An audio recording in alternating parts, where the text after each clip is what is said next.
किंतु से अंधकार स्वाधीनतार आलोक प्रज्वलित होता से आलोकर प्रज्वलन कराई महात्मा गांधी, सुभाष बोस, भगत सिंह, राजगुरु, सुखदेव, चंद्रशेखर आजाद और अनेक नामहीन वीर मैंने लाठी, गुली, जेल, फांसी सबकि सहबार साहस आज आमर स्वाधीन पवन को संभव करथिला।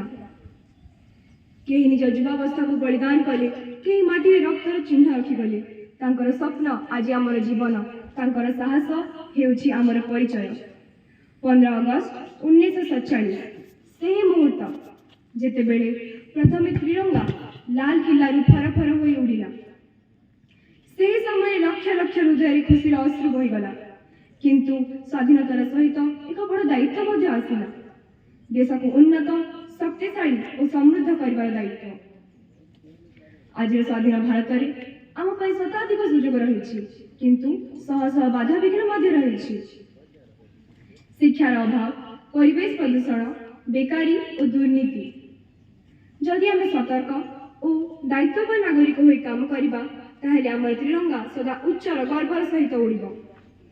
मो माटी मो देश तुमे आमर गर्व, तुम मो स्वप्न, मो प्राण, मो कार्य। जीवन शेष श्वास पर्यंत त्रिरंगा हे आमर आत्मार संगीत, आमर आत्मार संगीत। मो प्रिय सहपाठी माने, स्वाधीनता केवल पूर्वज मानकर कथा नुहे, यह आम आज कर्तव्य और भविष्य संकल्प। आम जदि पढ़ारे, शिष्टाचार, परिवेश सुरक्षा और देशभक्ति आगुआ हेबु, तेबे आम सतरे स्वाधीनतार सत्य अर्थ को बुझीपार। धन्यवाद। वंदे मातरम।